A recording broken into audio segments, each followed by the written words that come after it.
Welcome to Utah Stories. So with me on the program today is Taymour Semnani. Semnani. He's running for City Council District 6. And I feel like this is one of the most important elections that we've had in a long time. We're electing a new mayor. We're going to elect new city council members. We have a lot of big issues that we're faced with in Salt Lake City, and it's mostly due to growth. Taymour, thanks for coming on. Thank you. And to mention two special elections on this ballot as well. So a special election for District 7 and Congressional District 2 overlaps about half of the voting density in my district. Oh, wow. So, I didn't know that. Yeah. So the special election is for Amy Fowler's seat, Fowler, and then the other. Chris Stewart stepped down. Yeah. And so we've got a special election there. Yeah. So in the course of the last 3-4 years, we've watched the population of downtown Salt Lake City double, and we have all these housing units coming up. We went to the unveiling of the Astra, and it's now the tallest building in Utah, all residential. How do we manage all this growth and keep housing affordable for the working class here in Salt Lake City? Yeah. Look, I think you're hitting on what is probably the most critical issue, not singularly as housing, but because housing impacts everything across the board, from policing to public school enrollment to our ability to find work and commute. So housing is at the epicenter of that question. Likewise, we're thinking about housing very one-dimensionally. We're thinking about it just in the sense of rental affordability. And we're also thinking of it in the sense of how do we get the most affordable studio and one beds. It's such a much more multifaceted question than that. It's how do we get more family housing? How do we incentivize developers who very much and rightfully so are watching their bottom line? How do we incentivize them to build family housing? How do we incentivize developers to build assets that can be owned? Because ultimately that's how wealth is created in our great city. So it is so much more than just what I think we've been thinking about it as. How do we get more supply to the market? It's much more than that. And what you just said, what you just touched on, how do you get more housing that people can own as an asset to build wealth? I think that is so critical to the whole concept of the American dream because, like a little background on my family, my great-grandparents were from Armenia. They'd been persecuted. They didn't have two nickels to rub together, but they bought some shacks in Murray. They rented out those shacks. Yeah. They owned them. And the land value too, man. When they bought those. Yeah. Like 1910 real estate prices were pretty good. Yeah. Yeah. And so they started out buying in little shacks and renting them out to other immigrants. That is building equity and wealth and financial independence. And if you can do that back then without any money at all, just basically saying, I got $10 rolled up in my pocket. Can that be my down payment? That is the American dream. That's what it was all about. It's a foothold. Yeah, it's a way to get in the door and to build wealth and prosperity. But you don't see that today. No. You just don't have that opportunity anymore. So is there a way we can bring that back? Yeah. So if we're talking, really high level, it's a question of what we're prioritizing in our housing mix. Condominiumizing units. It's really difficult it's really economically efficient for a developer to build as small of a unit as possible, minimum parking loads, and get them leased up ASAP and flip the asset. That's how they make the most money. So it's hard to say, developer, I need you to add a ton of parking to your development, and I need you to condominiumize, and then I want you to sell each of those units individually. That is just money out of a developer's pocket. Yeah. But the city can step up. The RDA does have tools to stopgap those issues. We need to focus on building more inventory that's available for purchase. Likewise, I do believe in in more density for owner-occupied parcels. So in a setting where if you go to the east side and there are homes where the median home price is 30 or 40% more than what's in the rest of the city, yes, I do think that home buyers should have the opportunity to rent part of their parcel, whether that's in an ADU or a downstairs apartment or something like that. But the key is owner occupancy. Why is that the key in your opinion? Because a developer can value a single family asset on multiple revenue streams. Gives the developer an opportunity and an incentive to pay 20, 30% more than someone like you or I just trying to put our family in it. Mm-hmm.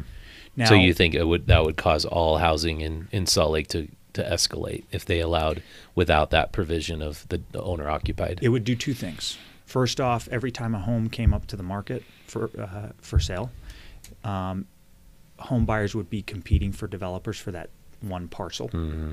Which is the first hit to the housing market and housing prices. And I would not blame, there's not a single person who's selling a house who should turn down the highest offer they get. It's not their fault. They're trying to maximize their offer. Mm-hmm. But I don't want home buyers to be competing with developers for those assets. And then number two, the moment a developer gets a hold of that asset, it's out of the ownership inventory for good. It's never getting sold back to a single family buyer who's just going to put their family in it. It's done. Yeah. So when we look at, for example, District 6 where I'm running, we've got about 7,000 homes in the district. We would potentially at any given time, you've got about 100 homes on the market. 46% of the homes that transacted in Salt Lake County last year had an institutional buyer on one side of it. Yeah. We're well beyond the 17%. Yeah, I mean, my pushback to that isn't every single home buyer now already competing against institutional buyers? They are. But what we don't want to do is supercharge it. It's having a hard time breathing. The last thing we want to do is push down on its neck. That's an interesting point because I would actually, I mean, I've said on this program, if you wanted to solve affordable housing today, allow the ADU provision without any stipulations and make it way looser so everybody has an incentive to have an ADU.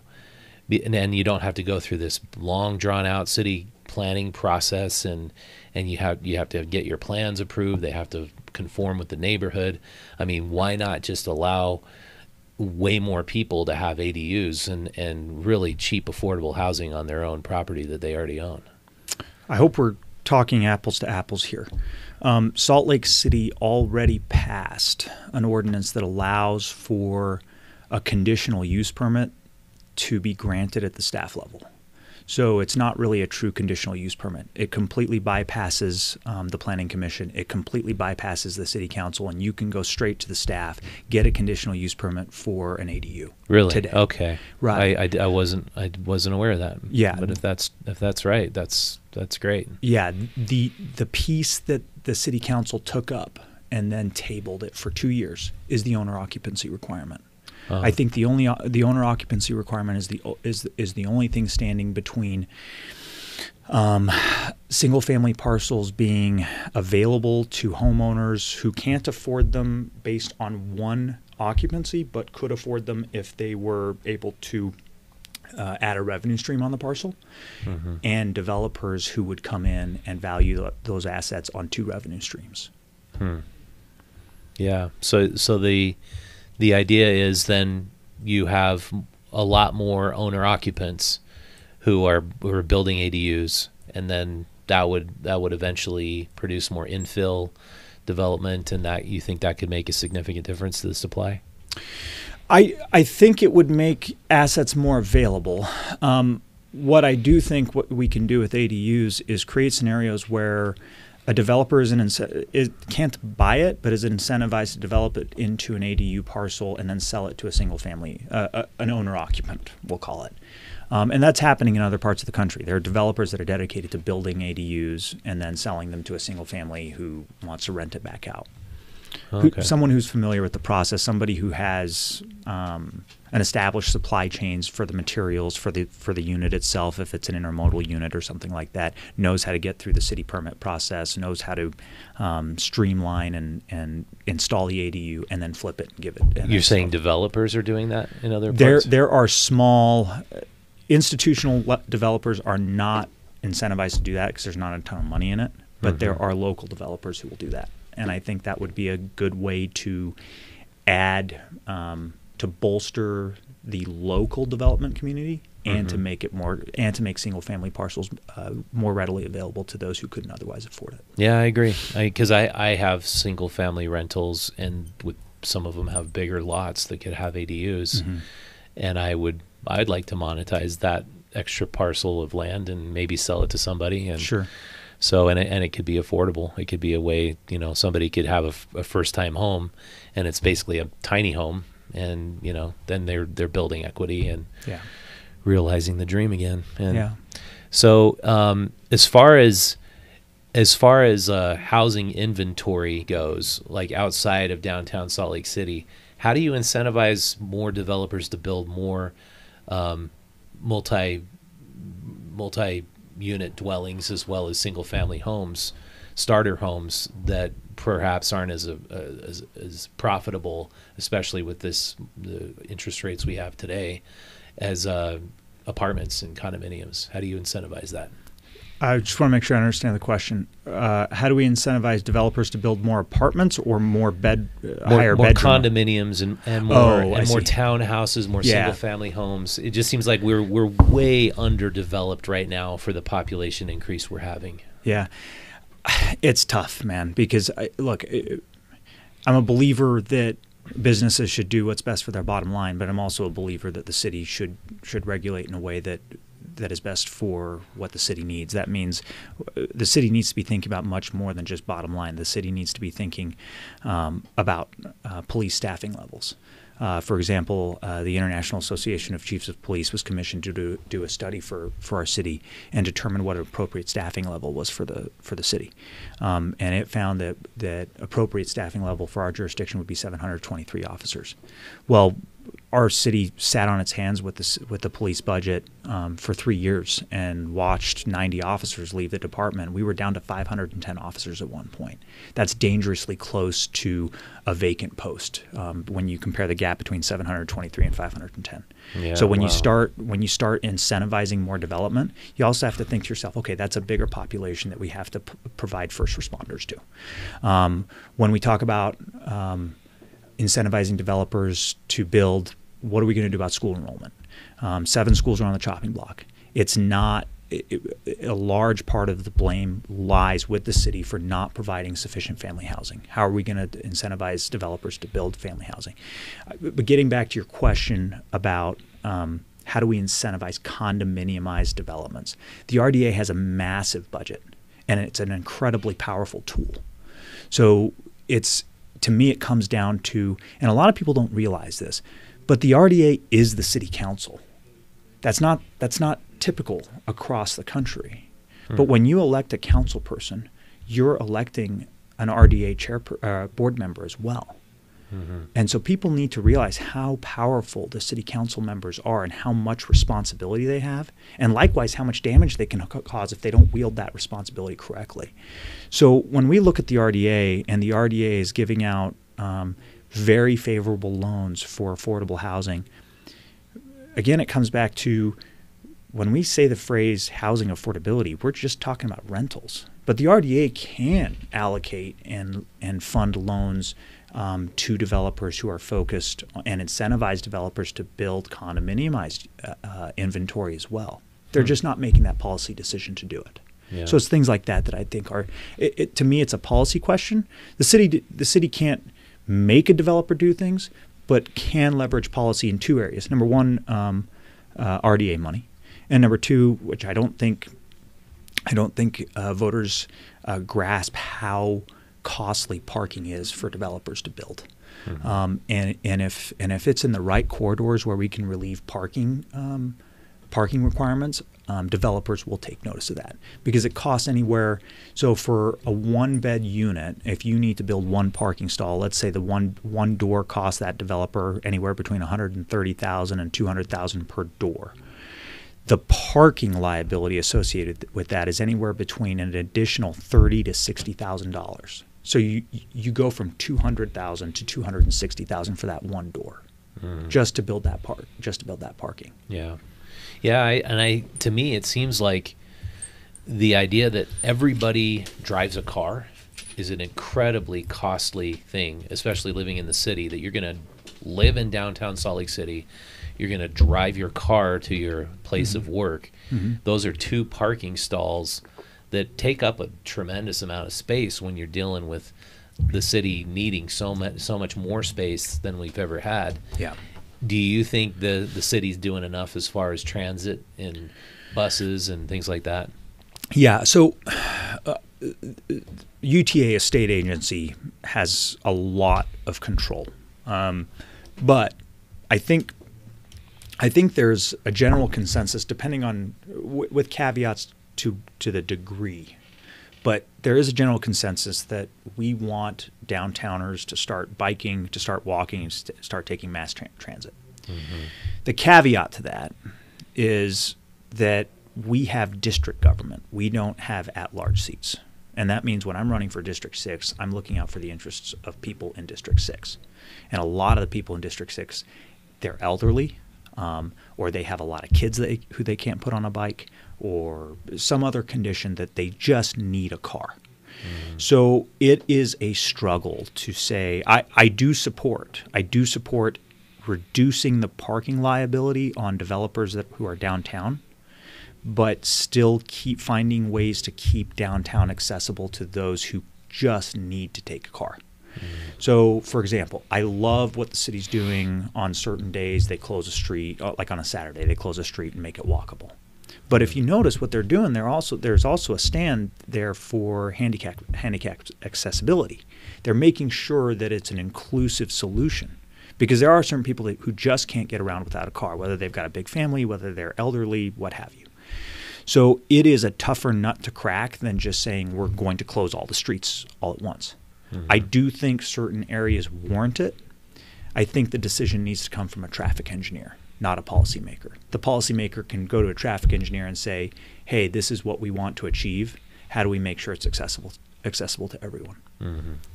Yeah, I find, like, I love the way Third West looks now. Yeah. The trees and the big wide sidewalk. I just don't see people using it. Yeah, I get that. It's such a cool idea, but where's everybody? I mean, I just don't see bikers. I don't see walkers. Yeah. And it's like that 9th South zip corridor. I love that too. Yeah. But it's just like, where are the people? Right. And it's like this really hilarious Onion post I saw.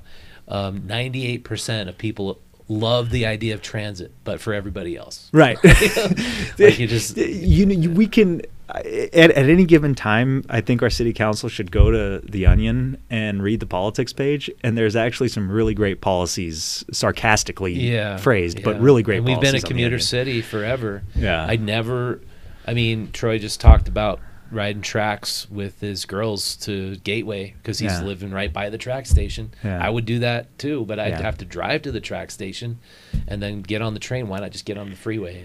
I took tracks before I was married and had kids. I took tracks every single day from my apartment to work and back, and I miss it. Yeah, but it's just where we wanted a backyard, and we wanted a community where there were more kids, and we just moved. So yeah, and once you live in the suburbs, it's like you're trapped in your car. I feel like I never get out of my car. I'm lucky. I'm fortunate enough to live in an area where a lot of people can't live, just because it's a small area and it's a high demand area. But we're able to walk to a lot of amenities, and I would like to see that for a lot of other communities as well. Yeah. So. Well, so what was the major driver to make you want to run for city council? What is it that you want to change in the city? Yeah, so I'm the only candidate who's born and raised in Salt Lake, and I'm the only candidate who's lived basically all my life except for school in Salt Lake, meaning college and law school. And I've lived in Seattle, and I've watched Salt Lake City grow, and I watched Seattle grow. And I watched, and I've got family in other states and other cities in Los Angeles. I've got family in Houston, Texas. And I've seen these municipalities grow, and I think that Salt Lake is doing a lot of things right and is also doing a lot of things wrong. And we have to be very thoughtful about what the next steps are, because there is a point of no return for a lot of things, including homelessness. It's a scary thing. My wife and I have had 2 addicts live with us in their recovery, one of whom was homeless during her when she started using. And it's a scary thing to see how quickly your life can take a wrong turn. So to answer your question, what got me into the race? A deep love for our city, coming from the only native and coming from the only person who chose to start his family here. Mm-hmm. And who plans on living here the rest of his life. I want my kids to be able to do the same thing, and I want them to raise their families here, and I want to make sure that our city's maintaining the right policies to make that possible.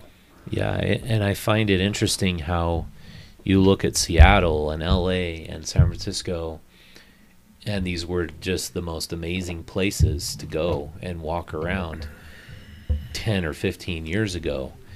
And they're all adopting the same basic homeless policy, and that is housing first, and utmost compassion, but then libertarianism at the same time. Let them camp out in the parks and use drugs. Let them be free to do whatever they want, and that's driving business out of the downtown central business district, because it's just like how we had a mid-city salon owner on last week, and she's like, we were getting a series of public masturbators in front of the windows when we try to cut hair. How is it that that's now a thing? And so it's like there's so many problems connected with homelessness. Where do you begin? Well, I'm not a libertarian, but I would challenge you that that's not libertarianism. That's lawlessness. It's like liberal libertarianism, in that they could just run amok. Just right. Do whatever you want. I would call that lawlessness. Yeah. And there are, I do think a lot of the big cities have a lot of the right ingredients, but they're not coordinating them correctly.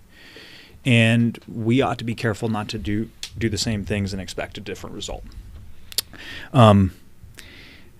I want to separate transitional homelessness. I mean, are we diving into homelessness? Yeah. Okay, let's dive in. Let's do it for a few minutes. All right. So I want to separate transitional homelessness from chronic homelessness. Oh, yeah. And then within chronic homelessness, and I hate to do this because these are individuals whose the crises they face are as unique as the number of people who are facing them, but we have to start somewhere. So as policymakers, we ought to look at chronic homelessness as partially a function of mental health disease and addiction. And anyone who has experience with addiction will tell you that the first step to their recovery was accountability. Now, for someone who is in my family, who has access to money, who has a social support network, who has, a network for professional career, it takes that person an average of 7 tries at inpatient rehab to get clean. And inpatient rehab isn't cheap. I don't think our city is contemplating what it takes for someone who's on the street, who doesn't have access to a social support network, a family network, a professional network, who doesn't have access to money to get into inpatient rehab, what it's going to take for them to get clean. Mm-hmm. That's a breakdown in humanity. That's us saying that's really hard to deal with, so we're just not going to deal with it. Mm-hmm. And that's a failure. Likewise, for an addict, being held accountable is the first step in a lot of states. For example, a drug court, where in jurisdictions where drug courts are implemented rigorously, those drug courts are saving lives and they're getting people off the streets. Mm-hmm. Let's shift to mental. Every major addict, just wanted to say, that I've talked to on this show has said drug court is what saved their life. Oh, thank you for saying that. I tell that to people and they just gloss over. Like David DeRocher, Other Side Academy CEO. Yeah. He's like getting thrown in prison. Oh my gosh. 4 times and then get faced with a 25-year life sentence. Yep. had the choice to go to Delancey instead, a work program. He chose the latter, and that saved his life. Well, and the cool thing about a drug court is it's not the same thing as a regular judge who gives you one chance, and if you fail, you're done. Drug court judges understand the difference between relapse and a lack of trying. So when an addict relapses, a drug court judge can recognize that as a relapse and give them another chance.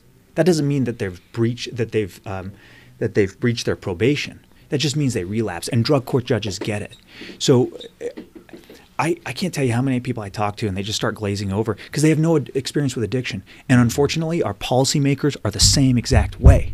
Meanwhile, that lack of policy understanding is translating into a lack of humanity for all stakeholders. It's translating into a lack of humanity for taxpayers, for salon owners who are getting masturbators in front of their store, and for the addicts themselves who are at risk of overdosing and dying. Yeah. So, but if we can shift to mental health disease. Yeah. So I saw an incredible statistic that blew my mind. So in the early 60s, we had 3,000 beds in our state for 3,000 inpatient mental health beds in our state for a population of 800,000 people. Today, it's 300 beds for 3.3 million people. Yeah. Sim Gill said the exact same thing. That is the big failing of our state right now. Mental health, yeah. So where do you think that population went? The streets? Jail. If you look at the overlay of the graph, it's like this. Mental health beds is like this, and jail population is like this. We're incarcerating people who are mentally ill. Again, another complete failing of our humanity. Now, you're going to say to me, well, the state is the one who funds that, or the county is the one who funds detox centers. Well, that's true. But the city is the one who gets them there.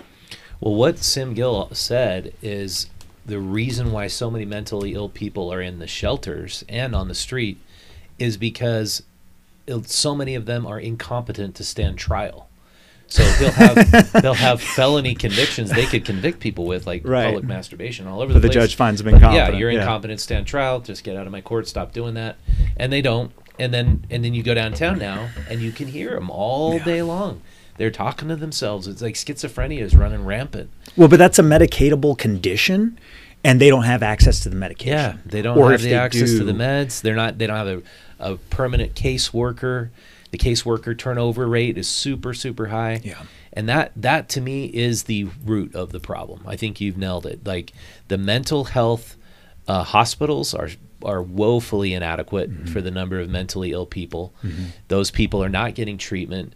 They're wreaking havoc on the downtown central business district. We should have compassion for them. Absolutely. I mean, it's not like they need to just suffer out in the cold and die like they did last winter. Well, look, these are a lot of people have this tendency to look at people who are on the streets and kind of just assume that they're the other. I've had a family member who grew up, or a very dear friend, lifelong friend, grew up in a 4,000 square foot house. Her parents paid for college, and she had a stable job, and she ended up on the streets. Yeah. It can happen to anyone. This isn't the other. This is us. Until it happens to you, until it happens to your family, people are not engaging with this problem. That's the scary thing. Is a lot of people just go around being like, ugh, that's not me. I don't have to deal with it. I'll just be upset with the city or be upset with the police. It might be our family member one day. Yeah. And we're not thinking about it that way. It's a breakdown in humanity. It really is. Yeah, we interviewed I just have to say county employee. I won't go into specifics, but he said he was trying to his job was to assist the homeless who were on track lines, and he was basically tell him to move off the tracks and enforcing policy. And then he realizes his brother is in the same situation, and his brother committed suicide because he had a mental illness. He couldn't manage it, wasn't getting the meds, and the 100,000 people that are OD'd last year in the United States, a huge portion of those have got to be mentally ill people who are just not getting treatment. So let me ask you this. I'm going to interview you for one question.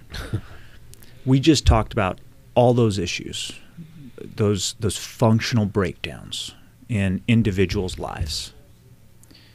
And if you ask city policymakers what their solution is, what is their solution? Money, more funding, more housing. They'll say to you, we need more rental supply. More housing, more caseworkers, which they pay way too No, much. you're saying that. Have you heard a city policymaker say more caseworkers? Yeah, maybe I haven't. Okay. Yeah. So the conversation right now is we just talked about addiction. We just talked about schizophrenia as one subset of mental health disease.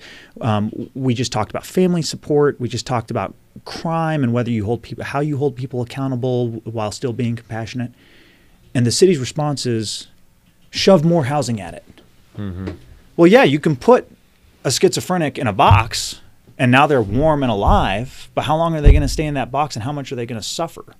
And does that schizophrenic, is that person paranoid with the other people who are in that box? Is that schizophrenic being traumatized or attacked by the other people who are in that box with him or her? Mm-hmm. They're not thinking about those functional minutia that each of these people are going through. Yeah. That's what I think. That's why I call it one-dimensional thinking. We're thinking, how do we get more supply out there? It's important. Don't get me wrong. Triaging and saving a life from freezing to death, that's the first step. But it's just the first step. Mm-hmm. There is a whole process. And if we don't engage these people, we're just doing the same thing over again and expecting a different result. Yeah. And I think as a requirement to be on the city council, you should interview some homeless people. Because they'll tell you the solution. Or live on the street for a little while, maybe. Just go talk to them. Yeah. I mean, they tell you what they want, what they need. Yes, exactly. It's not that complicated to go talk to them. So, yeah, thanks so much for coming on, Taymour. I really appreciate it. Well, and thanks for that tidbit about your family's history, because you've been here a few generations longer than I have, but my parents also came here and I won't say similar, but like conditions. Mm-hmm. And so Iran. Yeah, nice. they fled Iran during the revolution and were basically passportless and countryless, and this country gave them a passport and said, well, you're American now. Yeah. Go try to make something of it. And they did. Mm-hmm. Like your parents did. Yeah, it's very inspiring to focus on your ancestral story and see where you are today. But I find many second, third, fourth generation Americans, they sort of lose sight of that. Yeah. They don't realize how incredible that system is. Yeah. That creates the ability to build wealth, and how unique that is, mm-hmm. both in history and in the world. And critical it is for stability, for a society's stability. Yeah. I just think that point has to be emphasized to more young people. Yeah. That this system we have in place, this is not.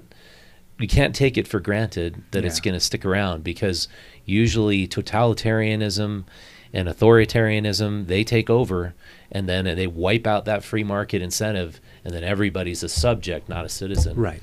And then you don't have any say. Yeah. And so good to exercise your free speech. Well, free speech, but then also try to, at a young age, have that foresight to try to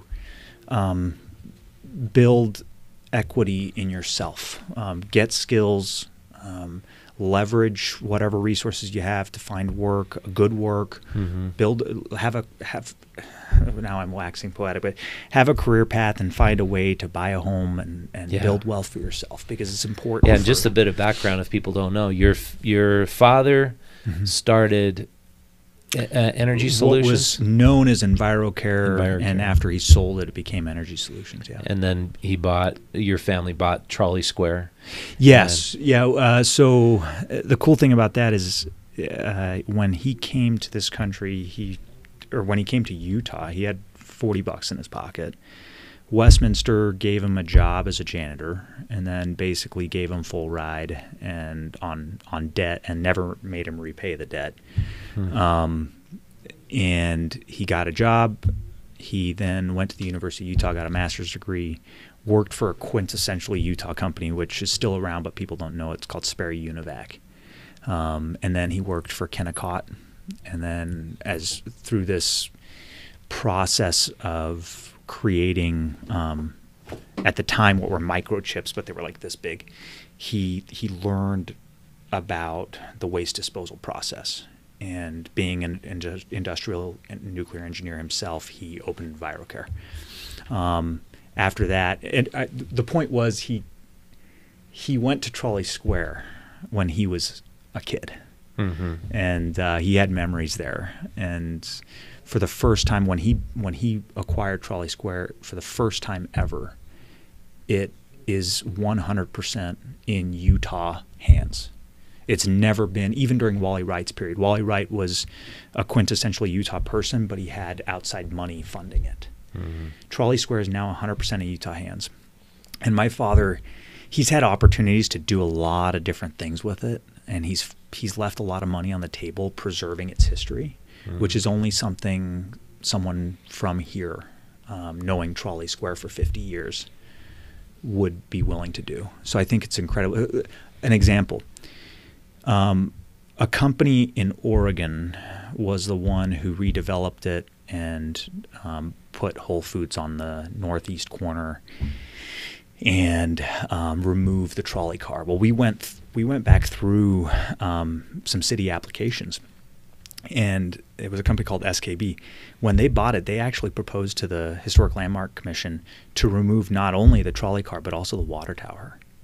Can you imagine what the city skyline would be without the Trolley Square water tower? Yeah, geez. Yeah, and for people, they really screwed it up. They that did. SKB. They did that an awful amazing job. patio. Yeah. Where the Green Street was. That was the #1 bar in Salt Lake. Yeah, for Michael years. Jordan went there when they were playing the Jazz in the playoffs. We have a whole story about this. We're going to present about Main Street. I walked in there and I preserved a chalkboard that said Pac-10 championship on it. Really? Yeah. That was the coolest place, and they destroyed that whole amazing patio. But I'm really pleased what your family's done with Trolley Square, preserving it and keeping it local, and understanding the charm of that place is in the local character and the historic value. So he's left a ton of money on the table keeping it that way. I think people don't realize, like, now that it was removed, it feels normal. But back at the time, taking the trolley car off the east side was pretty tectonic. Like that was a massive shift in what people knew Trolley Square as, because that was the storefront. It was the water tower, the trolley car, and then the old barns. And they proposed not only to remove the trolley car but also the water tower. Well, they wanted to turn it into any generic suburban mall. Yeah, exactly. That's not what it is. That's not it's not what it is, and it's like, and I think they knew what they were doing, because the plans show Whole Foods as a perfect box, and I think they knew they were going to have to cut that out and keep the water tower, but they proposed to both so that they could negotiate into removing the trolley car. But my dad brought back the trolley car. Yeah. It's in a different place now, but it's more centrally located. Yeah. And here's the other cool thing. Trolley Wing Company, which now has 3 or 4 locations valley-wide, they started it in the trolley car, and them leaving the trolley car caused, the owner's such a cool guy, but it caused him to build other locations in the valley. Now he's got, I think, 4 other locations in the valley, and they're all doing well. But the moment we brought the trolley car back, we had an event where we set it down. He showed up, and he reached back behind the furnace and pulled out his mug that had his name on it. He knew he was going to come back one day, and he immediately made us an offer to lease it, and he's back in the space. So now it's Trolley Wing Company. That's awesome. So yeah, a lot of cool shops there. Radicchio, the original, the Spectacle, Tabula Rasa. These are old spaghetti factory and the pub. Legacy tenants that have been there since 1972. That Desert Edge has been there that long. Yeah, too, right? And I was looking at Old Spaghetti Factory's leases.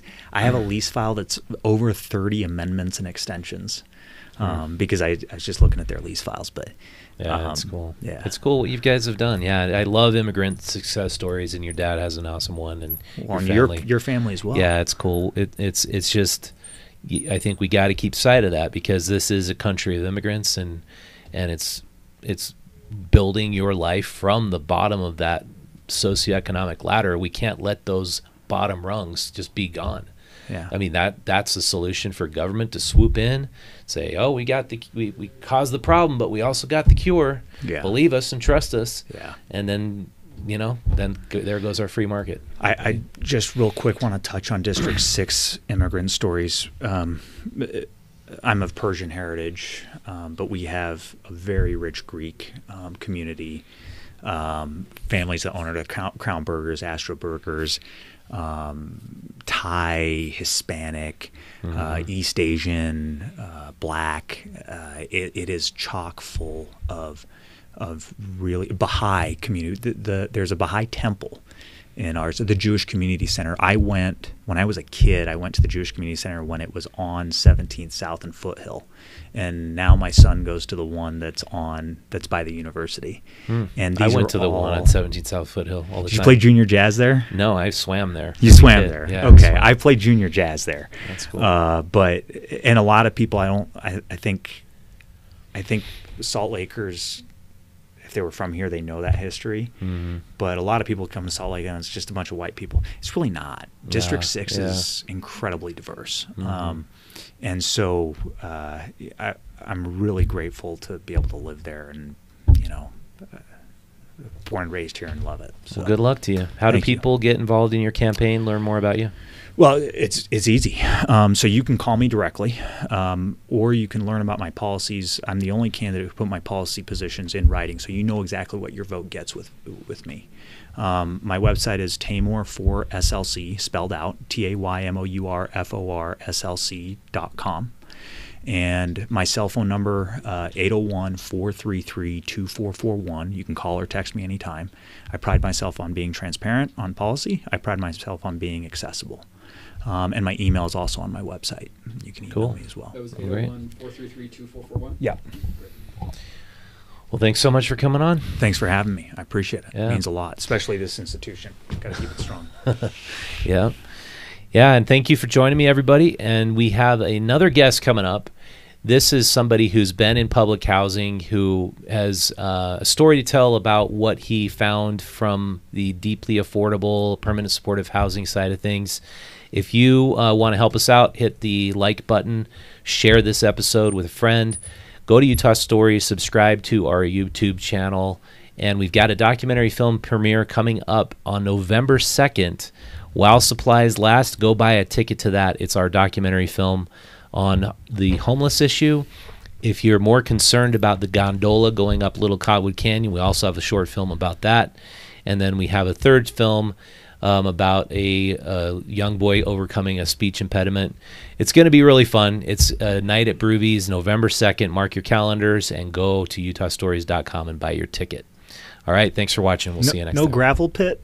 Yeah, that's another documentary. One. It was like Gravel Pit, Pantages Theater. There's I got a few you. different ones. That's fine. That's fair. That's fair. All right.